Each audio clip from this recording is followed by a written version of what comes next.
they got on a flight. So they're on their way here. Oh my God.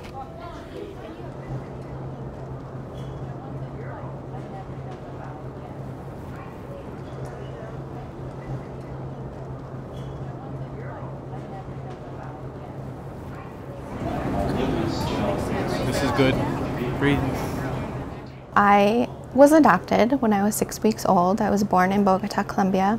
The story I know now is that when my mother had me, she was sedated and heavily medicated. The nurses had told her that I was being taken care of and not to worry. Well, the next day she went home without a baby. Oh my God! Mom! She got the flag. Oh, oh my God!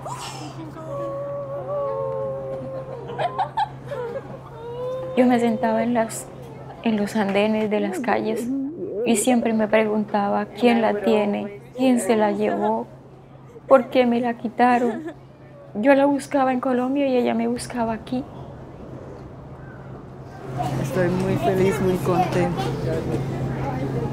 Este momento era único. Pero mi corazón va a explotar de alegría, no me cambio por nadie.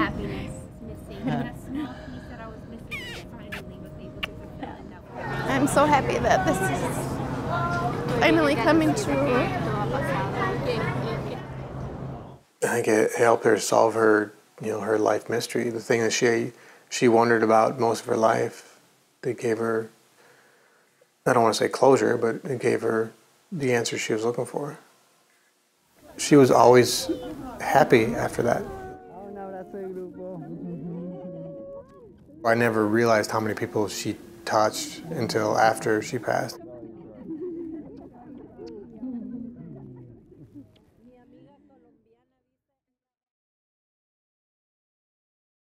Yo le pregunté cómo había sido su niñez cuando Dios me dio la oportunidad de venir. Y ella me decía que era muy difícil, pero que después, mamá, después. Cada momento, cada minuto, cada hora, cada día era emocionante para nosotros haber encontrado a nuestra hermana después de tanto tiempo. Siempre estuvimos juntos, con ella íbamos a mercar, con ella íbamos al colegio por las niñas, con ella cenábamos en la mesa. Grandiosos 19 días. Ella no quería que en ese momento de felicidad yo fuera a sufrir.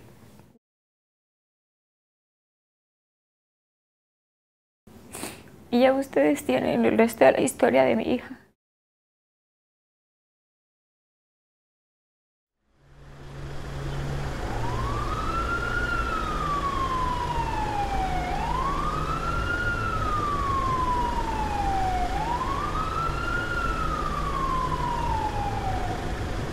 I'd actually stayed home that day. I didn't go to work that day. And I remember like around 3, shortly, it wasn't long after 3 o'clock, I seen a post on Facebook about a crash. Didn't think much of it, I just kind of pushed it off. And then probably like around 6 o'clock, I seen the police show up at the door. And I knew exactly what they were here for.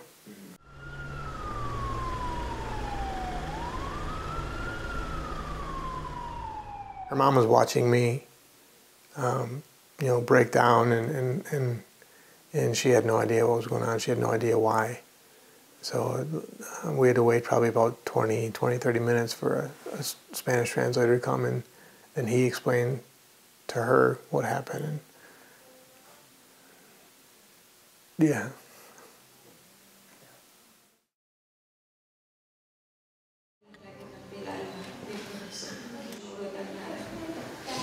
I have cried so much that now my tears are from the innermost parts of my soul. Me he agarrado mucho por lo que aquí vivía ella, porque su respiración, su imagen, yo la veo en todas partes. Yo me siento primero muy agradecida con Dios por ella. Y le doy muchas gracias a ellos porque ellos me quisieron mucho a la niña. Y yo amo a la gente que me ama, me amó y me ama a mi hija todavía. She was involved in so many things and in contact with so many people all the time. She volunteered for Habitat for Humanity. She went on searches. That year she passed away, I think she's going to do like sign language classes like every Tuesday or something like that. She was always looking for more ways to help other people. Kindness, I mean, overall, always trying to be nice, trying to be helpful.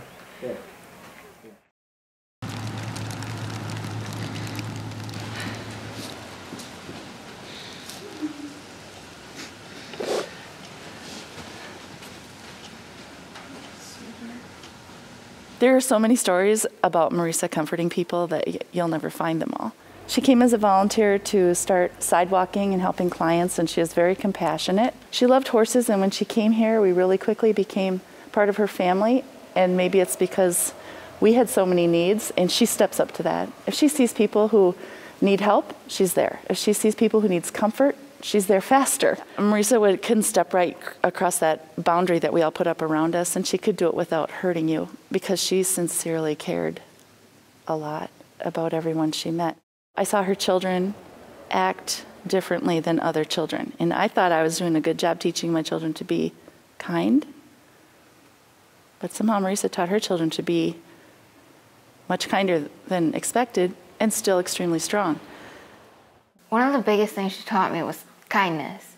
You have to be nice to everyone, no matter their circumstances. She was a busy person that just had time for everyone. I don't know how those went together, but she made them go together. She made them work. That's just who she was.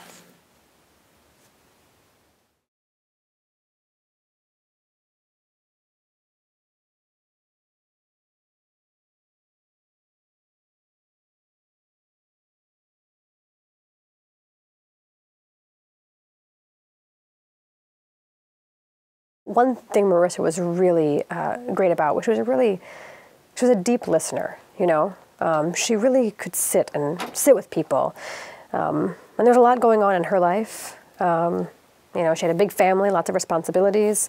But when she was there with a participant, she was fully there and engaged with the person. Everything else was left outside. And she was just connected with the people she worked with. It was her warmth. Even on the camera, you could see, you know, which is rare, that you could pick up on that warmth through the camera. She was just very natural, just always very natural, and was always herself. You know, she was Marisa.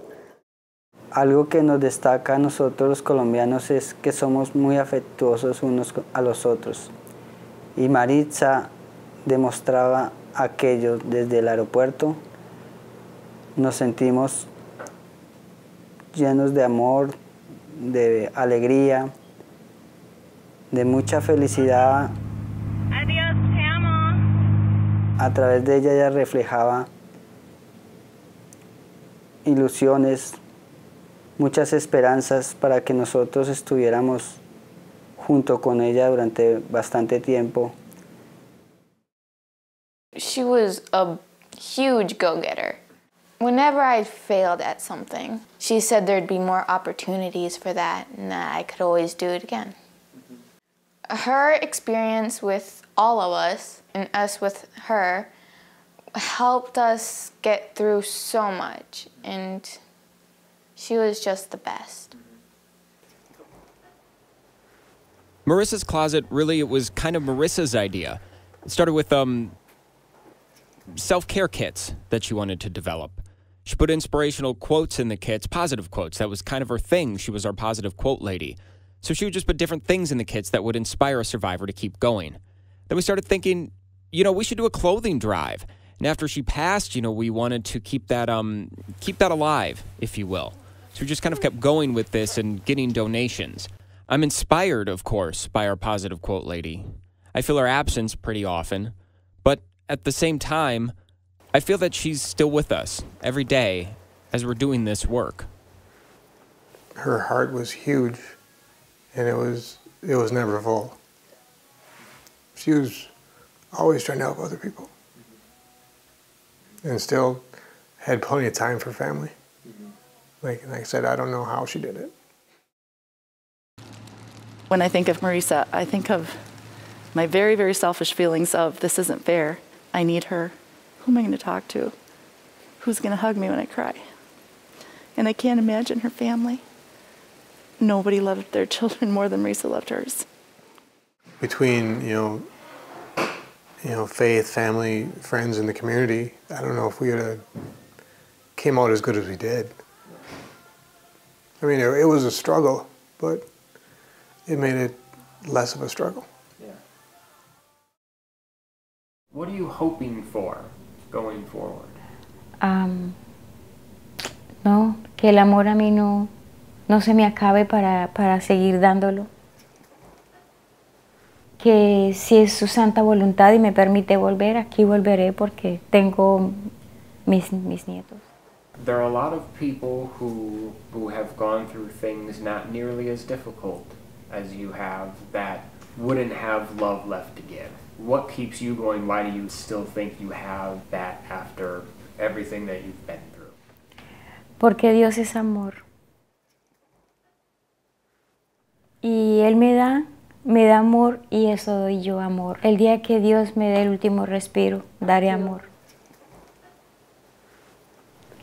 Y estoy orando mucho para que Dios toque el corazón de mis nietas y mis nietos, para que ellos también tengan la oportunidad de ir al reino de los cielos junto con su abuelita y mamá.